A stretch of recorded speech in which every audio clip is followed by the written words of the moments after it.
শিল্পী শিল্পী হয়, আমি ওরমভাবে বাইফার্কেট করব না যে যাদের অরিজিনালস আছে এবং যারা কাভার ভার্সনস গাইছে তারা শিল্পী নয়, এরকম কিছু নয়। শিল্পী শিল্পী হয় এবং ভালোটা থেকেই যায়, ভালোটা সবার চোখে পড়ে, কানে লাগে, যাদের সেন্স আছে।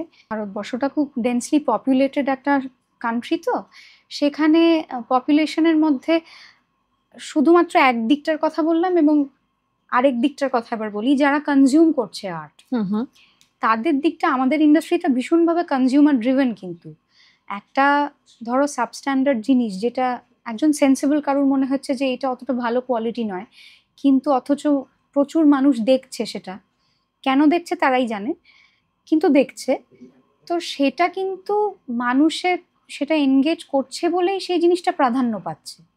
আজকে যদি মানুষ খুব বেছে কন্টেন্ট দেখে, এমনিতেই অনেক কিছু ছাঁটা হয়ে যাবে আমার মনে হয়।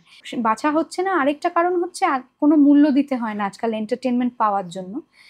ইউটিউবে সবকিছু ফ্রি, সবকিছু স্পটিফাই খুললে, হ্যাঁ যারা খুব শৌখিন তারা প্রিমিয়াম ভার্সন নিচ্ছে, কিন্তু সবাই তো নেয় না। তো সেই কারণে কোনো মূল্য দিতে হয় না, সব ফ্রিতে পাওয়া যায় বলে বাছাবাছিটা অনেক কম হয়। তো সেই কারণে substandard content can also flourish.